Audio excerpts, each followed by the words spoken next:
मेरी पत्नी पूजा को 1 महीने के लिए ट्रेनिंग पर जाना था, इसलिए घर में काम करने के लिए कोई और नहीं था। तो मेरी पत्नी पूजा ने कहा, मैं अपनी माँ को आपके पास बुला लेती हूँ ताकि वह आपकी देखभाल कर सकें। तब सासू माँ भी घर आने के लिए तैयार हो गई। पत्नी पूजा ट्रेनिंग के लिए 1 महीने के लिए कोलकाता चली गई। घर में मैं और मेरी सासू माँ, हम दोनों ही थे। एक रात बहुत ठंड पड़ रही थी, तो मैं अपनी कमरे में सोने गया, लेकिन वहां सासू माँ पहले ही सो चुकी थी। जब मैंने कमरे में प्रवेश किया तो सासू माँ ने कहा, या हुआ दामाद? मैंने कहा, बाहर बहुत कड़क ठंड है और मुझे नींद नहीं आ रही। तब सासू माँ ने कहा, कोई बात नहीं, आ जाओ तुम भी। जब मैं बिस्तर पर गया तो सासू माँ ने कहा, तुम अभी भी बहुत काँप रहे हो, पास आओ, मैं तुम्हारी ठंड को कुछ ही पल में दूर कर दूंगी। फिर सासू माँ पास आ गईं और बोली, दामाद, अब लाज मत करो। और लगातार, दोस्तों, मेरा नाम सुनील है, मेरी उम्र 21 साल है और हाल ही में मेरी शादी पूजा के साथ हुई है। वह एक सीधी सादी और भोली लड़की है। जब हमारी शादी तय हुई तो मैंने सोचा था कि मैं अपनी पत्नी को बहुत खुश रखूंगा, लेकिन जब मैं लड़की देखने गया तो जो लड़की स्वागत के लिए खड़ी थी, उसे देखकर मुझे लगा कि यही वह लड़की है जिसे मैं पसंद करूंगा। मैंने तुरंत उसे पसंद कर लिया, पर बाद में पता चला कि वह लड़की नहीं बल्कि उसकी माँ थी। इसके बाद लड़की देखने की प्रक्रिया पूरी हुई और हमारी शादी हो गई। मेरी सासू माँ का नाम करिश्मा है। वह दिखने में बहुत सुंदर और आकर्षक हैं। मेरी नजरें अक्सर उन्हीं पर टिक जाती थीं। उनका बोलने का तरीका बहुत ही नाजुक और प्यारा था, उनके नाम की तरह ही। उनमें एक अलग तरह की जादुई खूबसूरती थी। उनकी उम्र भले ही अधिक हो, लेकिन उन्हें देखकर कोई भी कहेगा कि वह 30 के आसपास की होंगी। उनका गोरा रंग, नाजुक चेहरा और मुस्कुराहट बहुत प्यारी थी। उनकी साड़ी पहनने की स्टाइल ने मुझ पर गहरा प्रभाव छोड़ा था। शादी के पहले ही दिन उन्होंने मेरा ध्यान खींच लिया। मेरे ससुर नहीं थे, इसलिए शादी के बाद सासू माँ हमारे साथ ही रहने वाली थीं। मेरा साला विदेश में नौकरी करता था और वहीं सेटल हो गया था। वह सासू माँ को भी अपने पास बुलाने की बात करता, लेकिन सासू माँ विदेश जाने से मना कर देती थी। ससुर के निधन को 2 साल हो चुके थे। तब से मेरी पत्नी पूजा और मैं, ये दोनों ही घर में रहते थे। शादी के बाद मेरी पत्नी पूजा, जो पहले से ही पढ़ाई में होशियार और टैलेंटेड थी, उसे एक बड़ी नौकरी का मौका मिला, लेकिन नौकरी के लिए उसे 1 महीने के लिए कोलकाता ट्रेनिंग पर जाना था। कोलकाता में उसकी रहने खाने की व्यवस्था कंपनी ने कर दी थी, लेकिन उसके जाने के बाद मेरे लिए घर पर खाना बनाना मुश्किल हो जाता। तब पूजा ने सुझाव दिया कि हम सासू माँ को अपने पास बुला लें, इससे मुझे भी कोई परेशानी नहीं होगी। मुझे उसका सुझाव अच्छा लगा, लेकिन सासू माँ क्या कहेंगी, यह सोचकर मैं थोड़ा चिंतित था। जब पूजा ने सासू माँ को सारी बात समझाई तो वह बोली, अरे, यह तो बहुत अच्छी बात है, तुम बेफिक्र होकर ट्रेनिंग पर जाओ, मैं दामाद का पूरा ख्याल रखूंगी। उनकी बात सुनकर मुझे भी अच्छा लगा। अगले दिन मैं सासू माँ को गांव से शहर ले आया। वह अब तक गांव में ही रहती थी और शहर के माहौल से बिल्कुल अनजान थी। जब मैंने उन्हें घर दिखाया तो वह बोली, दामाद, आपने तो बहुत सुंदर घर बनाया है और खूब प्रगति की है। उन्होंने मेरी कार और नए घर की बहुत तारीफ की। उनकी बातों से मुझे अंदर ही अंदर बहुत खुशी हो रही थी। अगले दिन पूजा को ट्रेनिंग के लिए जाना था। उसने रात को अपनी पैकिंग पूरी कर ली। सुबह हम तीनों उसे स्टेशन छोड़ने गए। उसे विदा करके लौटते समय सासू माँ बोली, दामाद, अब जब हम बाहर हैं तो बाजार से सब्जी खरीद लेते हैं। मैंने तुरंत गाड़ी बाजार की ओर मोड़ दी। वहां जब सासू माँ सब्जी खरीद रही थी तो हर सब्जी को ध्यान से चुनकर लेती और हर बार थोड़ा थोड़ा मोलभाव करती। उनकी यह आदत मुझे बहुत पसंद आई। मैंने सासू माँ से कहा, सासू माँ, पूजा तो सब्जी कभी चुनकर नहीं लेती, जो भी दुकानदार देता है वही ले लेती है। इस पर सासू माँ बोली, अरे वह अभी छोटी है, उसे इन चीजों की उतनी समझ नहीं है। मैंने कहा, अच्छा ऐसा है। और फिर हम घर लौट आए। घर आकर मैंने सासू माँ से कहा, सासू माँ, आप अंदर वाले कमरे में सो जाइए, मैं हॉल में सो जाऊंगा। इस पर सासू माँ बोली, अरे नहीं, आप अपने कमरे में सोइए, मैं हॉल में सो जाऊंगी। आखिरकार मैं हॉल में सो गया। सुबह जब मैं उठा तो देखा कि सासू माँ मुझसे पहले उठकर घर का काम कर रही थी। मैं रोज की आदत के अनुसार पूजा को गुड मॉर्निंग कहने लगा। तभी सासू माँ बोली, दामाद, मैं पूजा नहीं हूँ, मैं आपकी सासू माँ हूँ। मैंने अपनी बात पलटते हुए कहा, अरे हाँ, देखिए न सासू माँ, ये मेरी रोज की आदत है।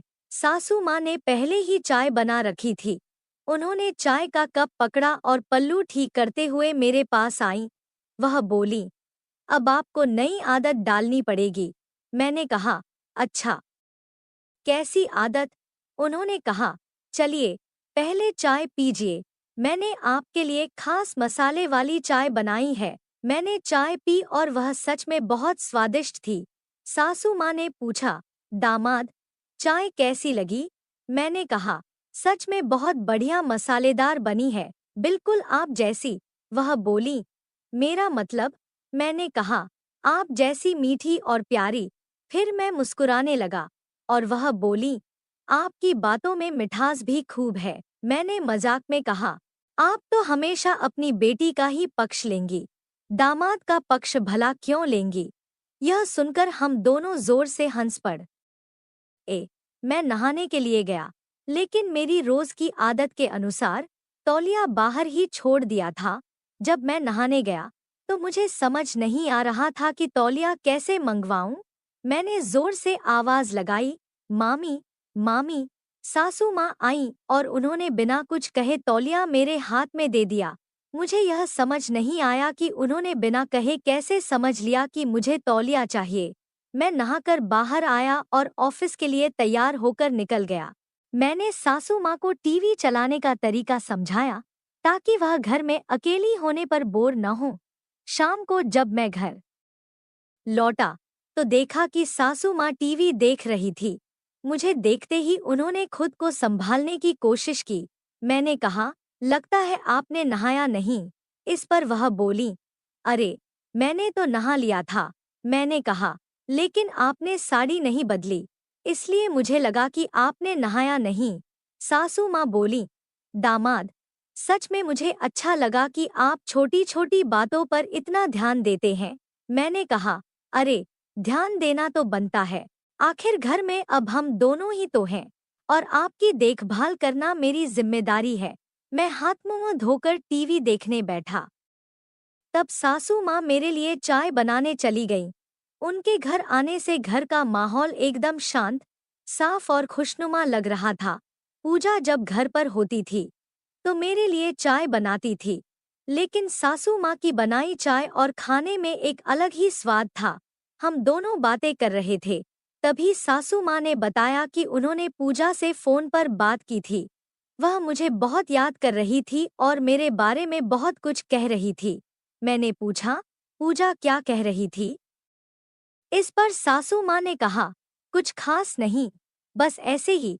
मैंने थोड़ा और गहराई से पूछा तो उन्होंने बताया, अरे वह कह रही थी कि तुम नहाने जाते समय रोज तौलिया बाहर भूल जाते हो। और यह बात सुनकर मैं हंस पड़ी।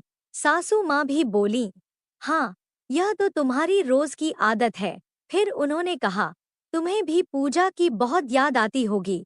मैंने जवाब दिया, हाँ, बहुत याद आती है, लेकिन मैं तो अब 1 महीने तक नहीं आ पाऊंगा। फिर क्या करें? सासू माँ ने मुस्कुराते हुए कहा, अरे मैं हूं ना, तुम्हारी देखभाल के लिए। क्या मैं तुम्हारी किसी चीज की कमी होने दूंगी? और अगर कुछ कमी लगी तो मैं उसे भी पूरा कर दूंगी। यह सुनकर मैं हैरानी से उनकी ओर देखने लगा। फिर मैंने सासू माँ से कहा, सासू माँ, पूजा के जाने के बाद से मुझे हॉल में सोना पड़ रहा है। अब मेरी कमी कौन पूरी करेगा? सासू माँ ने जवाब दिया, दामाद, आप टेंशन मत लीजिए, अगर आपको हॉल में सोने में दिक्कत हो रही है तो आप कमरे में आकर सो सकते हैं। मुझे कोई परेशानी नहीं है और वैसे भी वह बिस्तर काफी बड़ा है। उनकी बातों में कुछ ऐसा था जो मुझे समझ नहीं आ रहा था। मैंने उनसे कहा, ठीक है। फिर हम दोनों ने साथ में खाना खाया। सासू माँ खाने के बाद अपने कामों में लग गई और बाद में कमरे में आईं। वह मेरे लिए दूध का गिलास लेकर आईं। मैंने कहा, सासू माँ, मुझे शाम को दूध पीने की आदत नहीं है, लेकिन वह बहुत जोर देने लगी, इसलिए मैंने दूध पी लिया। इसके बाद वह बिस्तर के एक किनारे सो गई और मैं दूसरे किनारे पर। हमारे बीच काफी दूरी थी। रात में कब मुझे नींद आ गई पता ही नहीं चला, लेकिन मन में विचार बहुत चल रहे थे। सुबह उठकर मैंने देखा कि सासू माँ अभी सो रही थी। मैं उनकी ओर देखने लगा। वह नींद में बहुत सुंदर लग रही थी। मैं उन्हें निहार ही रहा था कि उनकी आंखें खुल गईं और उन्होंने मुझे देख लिया।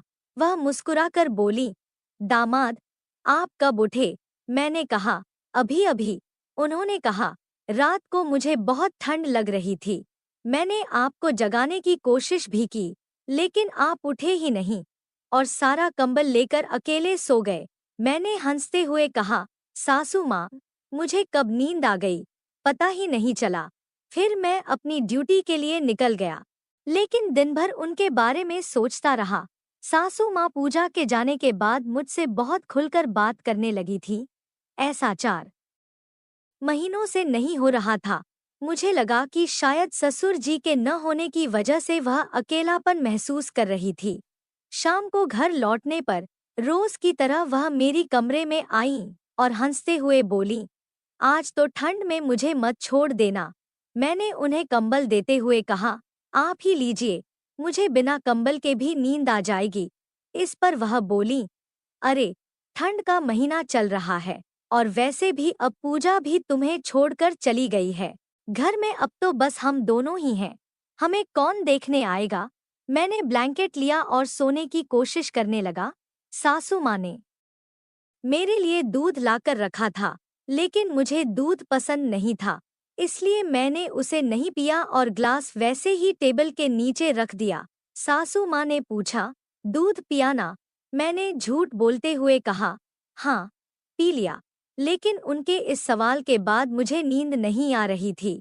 सासू माँ सो चुकी थी, ऐसा लग रहा था, पर थोड़ी देर बाद मैंने महसूस किया कि वह कमरे से बाहर गई। मुझे लगा कि शायद वह किसी काम से गई होंगी। कुछ देर बाद वह वापस आईं और मेरे पास बैठ गईं। उन्होंने मेरा ब्लैंकेट भी खींच लिया और पूजा की तरह मेरे पास करीब आ गईं। मैं समझ नहीं पा रहा था कि क्या हो रहा है और आगे क्या करना चाहिए। आखिरकार मैंने अचानक अपनी आंखें खोल दी और देखा कि सासू माँ ने पास में अपना फोन रखा हुआ था, जिसमें वह सब रिकॉर्ड कर रही थी। मैं डर गया और पूछा, यह आप क्या कर रही हैं सासू माँ? वह चौंक गई और बोली, तुमने दूध नहीं पिया। मैंने उनकी बातों को समझने की कोशिश कर रहा था, लेकिन कुछ साफ नहीं हो रहा था। मैंने उनसे पूछा, आप फोन में रिकॉर्डिंग क्यों कर रही थी? उन्होंने कोई जवाब नहीं दिया, लेकिन मैंने जल्दी से फोन उठाया और देखा कि उसमें मेरी वीडियो रिकॉर्डिंग हो रही थी। तभी मुझे एहसास हुआ कि सासू माँ ने कल रात दूध में नींद की दवा मिलाई थी और मेरी हालत का फायदा उठाकर मेरी तस्वीरें और वीडियो बना रही थी। मुझे सब समझ में आ गया। मैंने जल्दी से फोन से वीडियो डिलीट कर दिया, लेकिन सासू माँ बोली, करिश्मा के फोन में भी फोटो हैं। यह सुनकर मुझे समझ आ गया कि पूजा भी इस साजिश में शामिल है।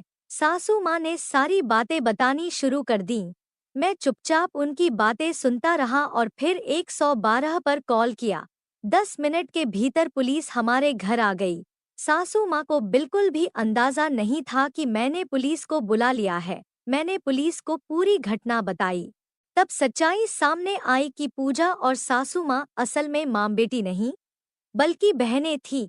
यह दोनों बहनों की एक गैंग थी, जो लड़कों से शादी करके उनकी वीडियो बनाती थी और उनकी संपत्ति हड़पने की साजिश करती थी। मेरा यह विवाह एक मैरिज ब्यूरो के जरिए हुआ था, इसीलिए मैं समय रहते इस दलदल से बच गया और बड़ी आर्थिक हानि होने से भी बच गया। यह सबक मुझे जीवन भर याद रहेगा। दोस्तों, इस कहानी को सुनाने का उद्देश्य किसी का दिल दुखाना या किसी अनैतिक गतिविधियों को बढ़ावा देना बिल्कुल नहीं है। बस आप सबको जागरूक और सचेत करना है। समाज में ऐसी घटनाएं से आप सतर्क रहें और दूसरों को भी सतर्क करें। अगर आपको मेरी कहानी पसंद आई हो तो वीडियो को लाइक, चैनल को सब्सक्राइब करने के साथ इस वीडियो को ज़्यादा से ज़्यादा लोगों को शेयर करें। मिलते हैं फिर ऐसी ही कहानी के साथ। मैंने भी अपनी बाहों को सुधीर की कमर के चारों ओर कस लिया जब मुझे ऐसा लगा कि सुधीर अब आगे की कार्यक्रम की कोशिश कर सकता है। तो मैंने धीरे से कहा, सुधीर, दरवाज़ा बंद कर दो। सुधीर ने मुझे देखते हुए कहा, इस समय यहाँ कौन आ सकता है? लेकिन मैंने हल्के से मुस्कुराते हुए कहा, फिर भी दरवाज़ा बंद कर दो प्लीज़।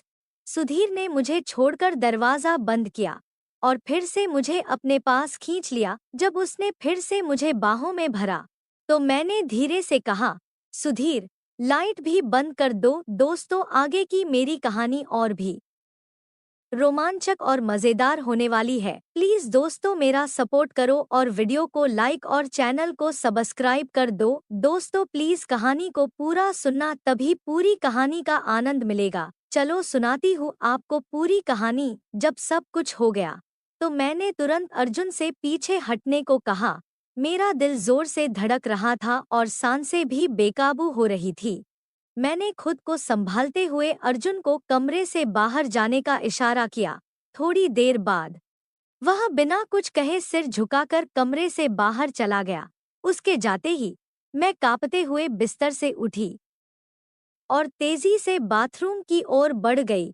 मेरा मन उलझनों से भर गया था। मैंने ये क्या किया? शादीशुदा होते हुए मैंने किसी और के साथ संबंध बना लिए, और वह भी मेरे से 15 साल छोटा लड़का। ये सोचते हुए मेरा दिल तेजी से धड़कने लगा। मैंने खुद को शांत करने की कोशिश की, यह सोचते हुए कि जो हुआ वह नहीं होना चाहिए था, लेकिन अब मुझे स्थिति को संभालना था। मैंने बाथरूम में खुद को साफ किया और खुद से वादा किया कि अब से मैं बहुत सतर्क रहूंगी।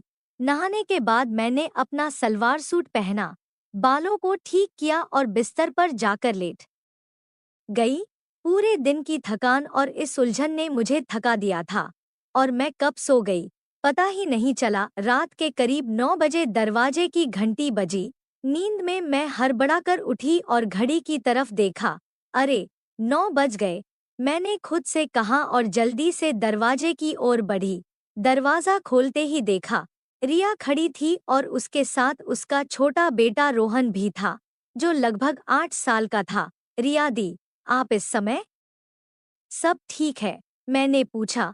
रिया ने जवाब दिया, अदिति, मेरे पापा की तबीयत बहुत खराब हो गई है। हमें अभी अभी खबर मिली है। मैं और मोहन तुरंत वहां जा रहे हैं। क्या तुम रोहन को 2 दिन के लिए अपने पास रख सकती हो? हम जल्दी लौट आएंगे, मैंने तुरंत कहा। कोई बात नहीं दीदी, यह भी तो आपका ही घर है, आप निश्चिंत होकर जाएं। रिया ने रोहन को मेरे पास छोड़ दिया और जल्दबाजी में चली गई।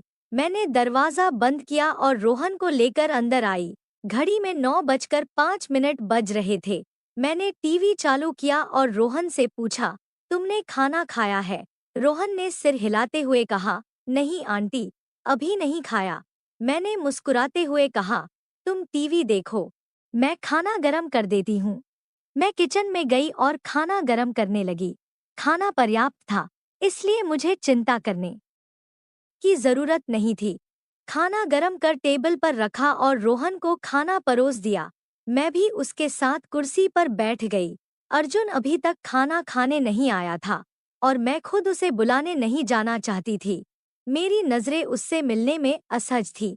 मैं सोच रही थी, जो हुआ उसमें गलती किसकी थी, मेरी या अर्जुन की? जैसे ही अर्जुन के कदमों की आहट सुनी, मैं अपने विचारों से बाहर आई। बिना उसकी ओर देखे मैंने कहा, खाना खा लो अर्जुन, मैंने गरम कर दिया है। वह सामने की कुर्सी पर बैठ गया और चुपचाप खाने लगा। मैं भी खाना खा रही थी, लेकिन मेरी नजरें बार बार झुक रही थी।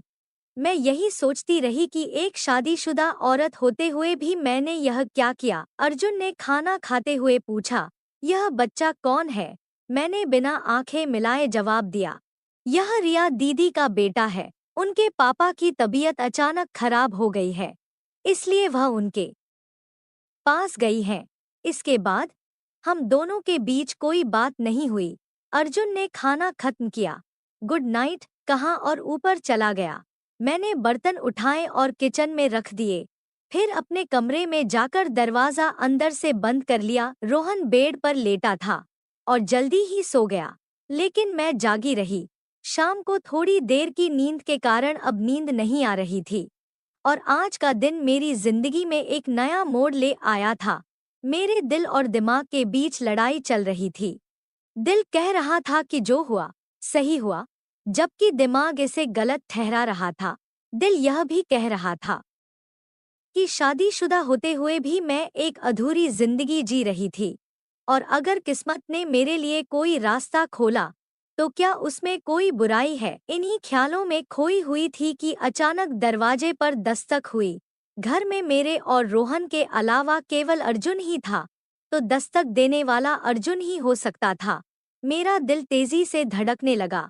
मैंने चुपचाप लेटे रहने की कोशिश की, लेकिन दस्तक फिर से हुई।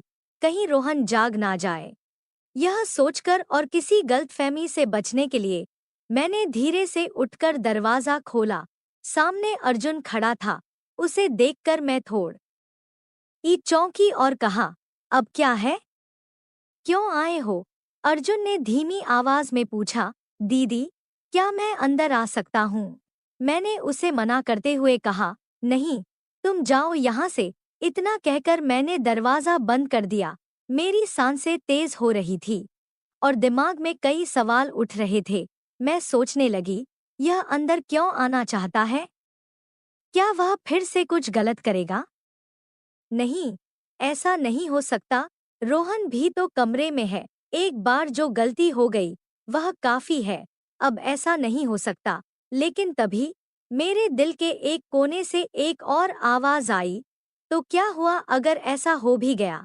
आखिरकार सबकी जिंदगी में ऐसे मौके आते हैं। अब जब एक बार हो ही चुका है, तो अगर दोबारा हुआ तो क्या फर्क पड़ जाएगा? पिछले कई सालों से तुमने अपने आप को रोक रखा है। अब जब मौका मिला है तो इसे गंवाना ठीक नहीं है। जिंदगी में ऐसे मौके बार बार नहीं मिलते। मैं बिस्तर पर बैठी विचारों में डूबी रही। अगर मौका मिला है तो क्या इसे छोड़ देना चाहिए?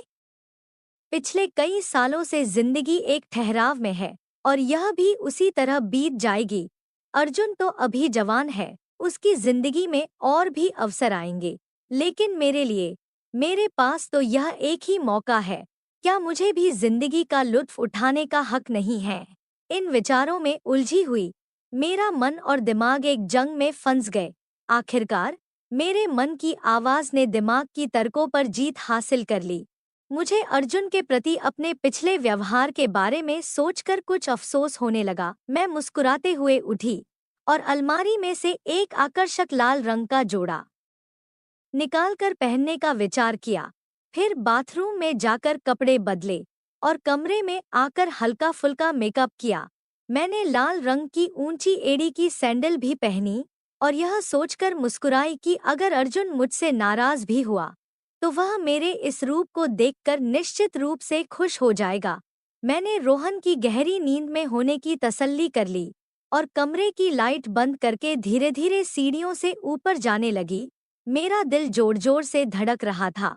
जब मैं ऊपर पहुंची तो देखा कि अर्जुन के कमरे का दरवाजा खुला था और अंदर हल्की रोशनी थी। लेकिन जब मैंने अंदर देखा तो अर्जुन वहां नहीं था। पीछे से किसी के कदमों की आहट सुनाई दी तो मैंने पलटकर देखा। अर्जुन के हाथ में एक गिलास था, जिससे यह लग रहा था कि वह छत पर कुछ देर समय बिता रहा था। अर्जुन मेरे करीब आया तो मैंने झिझकते हुए पूछा, तुम अब तक सोए नहीं? अर्जुन ने आगे बढ़कर मेरे एक हाथ को अपने हाथ में थाम लिया। उसकी नजदीकी से मेरे दिल की धड़कनें तेज हो गईं। अर्जुन ने मुस्कुराते हुए कहा, मुझे यकीन था कि आप आएंगी। उसने धीरे से मुझे अपनी तरफ खींचा और मैं बिना किसी प्रतिरोध के उसके पास चली आई। अर्जुन ने मुझे अपनी बाहों में भर लिया और इस नज़दीकी से मुझे एक अजीब सा सुकून महसूस हुआ। मैंने अर्जुन के सीने में अपना चेहरा छुपा लिया और धीरे से बोली, अर्जुन, मुझे डर लग रहा है। अर्जुन ने मुझे और भी स्नेह से अपनी बाहों में कस लिया और पूछा, डर किस बात का भाभी? मैं उसकी बाहों में थोड़ी असहज महसूस कर रही थी, लेकिन एक अजीब सा आकर्षण भी महसूस हो रहा था। मैंने धीरे से फुसफुसाते हुए कहा, कोई देख ना ले। अर्जुन ने शांत स्वर में कहा, यहाँ और कौन है जो देखेगा? मैंने चिंतित होते हुए कहा, नीचे रोहन है, वह जाग सकता है। अर्जुन ने मुझे आश्वस्त करते हुए कहा, अरे, वह अभी बच्चा है, उसे इस समय कुछ समझ नहीं आएगा। मेरी चिंता बरकरार थी। मैंने थोड़ा रुककर कहा, लेकिन अगर कुछ गलत हो गया तो? अर्जुन को कुछ समझ में नहीं आया, तो उसने पूछा, क्या मतलब? मैं थोड़ी शर्माई और फिर धीरे से बोली, अगर मैं गर्भवती हो गई तो? यह बात सुनकर अर्जुन ने मुझे शांत करते हुए कहा, ऐसा कुछ नहीं होगा। उसने मुझे भरोसा दिलाने के लिए मेरी पीठ को हल्के से थपथपाया। मैंने उसकी ओर सवालिया नजरों से देखा तो अर्जुन ने मुस्कुराते हुए कहा, अगर आपको किसी तरह की चिंता है तो मैं बाजार से दवाई ले आऊंगा। मैंने अर्जुन की बात पर हल्की सी मुस्कान दी और अपना सिर झुका लिया। अर्जुन ने मुझे अपने पास और कस लिया, लेकिन मैंने हिम्मत जताकर कहा, अर्जुन, अभी नहीं, यहाँ नहीं। अर्जुन मेरे संकेत को समझ गया और उसने मेरा हाथ थामकर मुझे अपने कमरे की ओर ले गया। जब मैं कमरे में पहुंची तो मेरी धड़कनें तेज हो गईं। शाम को जो कुछ भी हुआ था वह इतनी तेजी से बीता कि मुझे ठीक से समझ में ही नहीं आया। कमरे में प्रवेश करते ही अर्जुन ने लाइट जलाई और फिर धीरे से मुझे अपनी बाहों में भर लिया। मैंने अपनी पीठ को अर्जुन के सीने से सटा दिया। हालांकि मैं थोड़ी घबराई हुई थी। अर्जुन के हाथ में अभी भी शराब का आधा भरा हुआ गिलास था। उसने धीरे से मेरी गर्दन पर अपने होंठ रखे, जिससे मेरा दिल जोर से धड़कने लगा। अर्जुन ने हल्की आवाज में कहा, आज तो आपका हुस्न कुछ खास ही लग रहा है। अर्जुन के होंठ मेरी गर्दन पर और उसका एक हाथ धीरे धीरे मेरी कमर के पास घूम रहा था। इस नजदीकी का एहसास मुझे विचलित कर रहा था, लेकिन मैं खुद को नियंत्रित करने की कोशिश कर रही थी। पहले भी मैं शादीशुदा थी, लेकिन इस तरह की अनुभूति मैंने पहले कभी महसूस नहीं की थी। अर्जुन ने मेरी गर्दन को चूमते हुए कहा, आपकी खूबसूरती ने तो मुझे घायल कर दिया है। फिर उसने अपने हाथ में पड़े हुए गिलास को मेरे होठों के पास ले जाकर कहा, थोड़ा सा ले लो भाभी। मैंने उसकी पेशकश को हल्की मुस्कान के साथ मना करते हुए कहा, नहीं अर्जुन, मैंने कभी नहीं पी है। मैंने गिलास को धीरे से अपने होठों से दूर कर दिया। थोड़ा सा पीकर देखो भाभी, जब आपके इन सुर्ख होठों से यह स्वाद मिलेगा तो इसका असर अलग ही होगा। अर्जुन ने मेरी गर्दन पर हल्के से होंठ फिराते हुए कहा। मैं पहले से ही अर्जुन की बातों में खोई हुई थी और उसकी मधुर बातों से मेरी सभी मानसिक हिचकिचाहट समाप्त हो गई। सुधीर ने जैसे ही गिलास फिर से मेरे होठों के पास लाया तो मैंने हिचकिचाते हुए गिलास से कुछ घूंट लिए। शुरुआत में मुझे इसका स्वाद थोड़ा कड़वा लगा, लेकिन कुछ और घूंट पीने के बाद इसका स्वाद मुझे अच्छा लगने लगा। इस दौरान सुधीर एक हाथ से मेरे कंधों को हल्के से छूते हुए धीरे धीरे गिलास में मौजूद सारी शराब मुझे पिलाता रहा। इसके बाद सुधीर ने मुझे अपनी ओर मोड़कर मेरी ओर देखते हुए बोला, भाभी, आप आज बहुत ही सुंदर लग रही हैं और इन हाई हील सैंडलों में आपके नाजुक पैर तो बस देखते ही रह जाते हैं। दिल करता है कि इन्हें छू लूं। मुझे शराब का हल्का असर होने लगा था। अपनी तारीफ सुनकर मैं पहले थोड़ा झिझकी, लेकिन फिर मुस्कुराते हुए बोली, तो किसने रोका है? अपनी चाहत पूरी कर लो। इतना सुनते ही सुधीर ने मेरे पैरों को बड़े सम्मान के साथ हल्के से छुआ और मेरी सैंडल के तनी को ध्यान से देखा। मुझे यकीन नहीं हो रहा था कि कोई मुझे इतनी गहराई से पसंद कर सकता है कि मेरे पैरों को इस तरह से सराहे।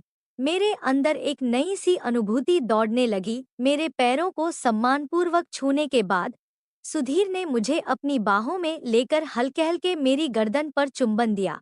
मैं भी सुधीर की बाहों में एक सुकून महसूस कर रही थी। शराब का हल्का असर मेरी खुशी को और बढ़ा रहा था।